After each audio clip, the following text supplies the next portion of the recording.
From a genre standpoint, Scream 3 barely resembles a horror movie, with its cast of characters parodically echoing the ones we've come to love, throwing in jokes about how they've killed off so many characters within the meta-stab movies, they have to create new characters that are avatars for the real deal. It's knowingly and broadly played, with only Sidney's story serving as any real narrative continuity to be taken seriously. Scream 3 was a victim of bad timing, with Kevin Williamson busy with other projects and the studio unwilling to wait. Neve Campbell was also busy with other projects, meaning a relative shunting to the sidelines to the finale, and the Columbine massacre reigniting the debate about the relationship between screen violence and real-life violence, prompting the studio to ask for a drastic reduction in the violence.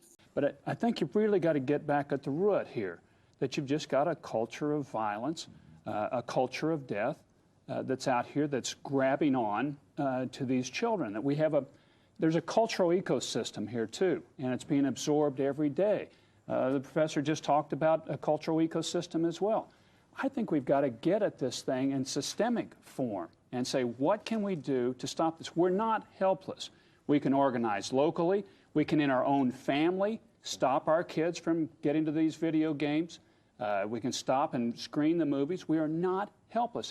The end result is a sequel that feels much more obligatory than essential and lacking any real bite, the comedy coming to the forefront only a few months before the release of the Wayans brothers' Scary Movie, a full-tilt adolescent parody of the teen slasher revival, oddly seeking to kill the golden goose of the Weinstein's Dimension films and lay it all to rest as if it was passé, despite it being a mere 4 years since Scream burst onto the scene.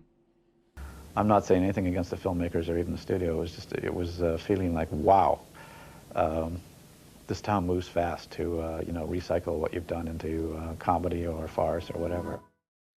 Due to the various production troubles, Scream 3 ultimately comes across as an unnatural ending to the series. The clever, sly satire on the nature of horror and its cycles in the first two films now becomes a more overt version of Robert Altman's The Player, played too broadly to really stand up to scrutiny all these years later. Despite this, however, Scream 3 has several interesting thematic threads, largely by giving more presence to a character previously only mentioned or seen in photographs, Sidney's mother, Maureen Prescott. Maureen makes several appearances in the movie through dreams and hallucinations, and up until this point she has been something of an absent antagonist. The audience are being drip-fed the notion of her promiscuity, tying in directly to the mayhem that comes, and each killer reveal includes at least one that blames her for the events that unfold.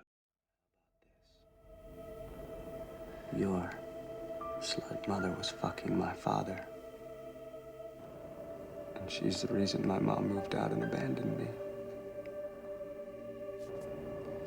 How's that for a motive? I was a good mother. You know what makes me sick?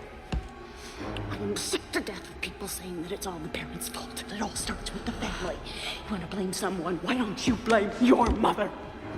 She's the one who stole my husband and broke up my family. And then you took my son. Billy and Mrs. Loomis both blame her for the breakup of their family, and Roman Bridger, Scream 3's Ghostface, who turns out to be Sidney's half-brother on Maureen's side, blames her for abandoning him and shutting the door on him, refusing to acknowledge his existence, thus setting in motion his directing, or orchestrating, the manipulation of Billy, which then creates a ripple of Ghostface madness that extends beyond him. A sly comment on creators and their relative lack of say in where a franchise can go after the initial spark. Craven himself famously sold the rights to Elm Street to make the original film, resulting in years of creatively diminishing returns, but stellar box office receipts that Craven did not benefit from for a long time. It was kind of a sadness in a way of, like, we struggled really hard to keep the quality high, and almost immediately that we stop and say we're not going to do any more. The studio comes out with a complete broadside on it, and it becomes kind of all a big joke. So it's like, it was a very complex thing. Primarily a look at the abuse of power and wealth that the makers of the fictional Stab series have wielded, the film takes a look back over its two predecessors' portrayal of Maureen, and as a result, societal misogyny and the need to assign blame, and the ease with which this can be given to a woman who is spoken of as a slut. Maureen's multiple affairs are practically the only information we've been given about her outside of her murder, and so subconsciously an audience may be aligned to have made up their minds about her as a person. Scream 3 reverses this to expose a system that exploited her innocence and naivety. It is revealed she sought fame and fortune in Hollywood and was a victim of gang rape in a producer's screening room when she refused to give in to casting couch sexual exploitation. The casual dismissal, It was in the 70s. Everything was different. is undone by the scattering of references to Stab 3's female cast having to sleep with someone to get a part. Maureen was carrying unresolved sexual trauma. Scream's killers have lacked knowledge of these events and have all made assumptions about Maureen. Even the sole female killer, Mrs. Loomis, who pointedly does not assign blame to her own husband for the affair, showing misogyny is not the province of men alone, and echoing attitudes that still exist to this day. This cycle of blame and Maureen's overall presence in the Scream series is brought full circle as Sidney finally tires of the societal excuses for the murders and confronts Roman's fragile ego with the knowledge that all of his actions, and inherently all the actions of the killers in the series, have been the result of individual choice. They have all required a sense of disregard, potentially influenced by previous events but not born of them.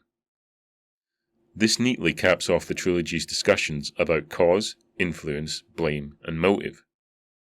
It is a strange fate for this third film that it concludes these discussions in a film that suffered production-wise due to the unfortunate stigma and resultant cyclical conversation about the influences of media violence on impressionable minds in the wake of the Columbine massacre. It is also, with the benefit of hindsight, an odd film to be exploring the weight of Hollywood's history of sexual exploitation having been produced by Harvey Weinstein, who, in the wake of the Me Too movement, was exposed by a number of actresses in Hollywood as having had a history of sexual assault and exploitation. It is also deeply unfortunate that these greater societal issues are confronted within a film that is so often broadly played for surface satire, creating a tonal disparity that can be hard to reconcile. It makes Scream 3 a wobbly, divisive end to this first trilogy of Scream movies.